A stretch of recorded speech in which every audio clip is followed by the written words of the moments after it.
Assalamu alaikum everyone. Hope you are well and doing great with my channel. আজকের এই ভিডিওতে আমি আপনাদের সাথে শেয়ার করব একটি অ্যাডভান্স ইংলিশ স্ট্রাকচার।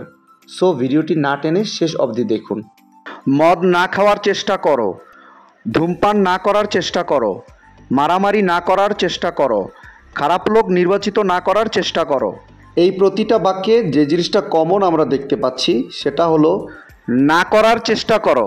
সো যখন আমরা কোনো সেন্টেন্সে এই ধরনের বাক্যটি দেখতে পাবো সেক্ষেত্রে আমাদের ব্যবহার করতে হবে ট্রাই নট। এই টাইপের বাক্যগুলোকে ইংলিশে বলতে হলে সেন্টেন্স স্ট্রাকচারটি হবে try not to plus verb or noun plus others. চলুন তাহলে এই স্ট্রাকচারটি দিয়ে এক্সাম্পলগুলি দেখা যাক। মদ না খাওয়ার চেষ্টা করো, try not to drink alcohol, try not to drink alcohol. ধূমপান না করার চেষ্টা করো, try not to smoke, try not to smoke. মারামারি না করার চেষ্টা করো, try not to fight, try not to fight. খারাপ লোক নির্বাচিত না করার চেষ্টা করো, try not to elect bad people, try not to elect bad people. I hope এই স্ট্রাকচারটা আপনারা ভালোভাবে বুঝতে পেরেছেন। Now it's your turn. না হাসার চেষ্টা করো, না হাসার চেষ্টা করো।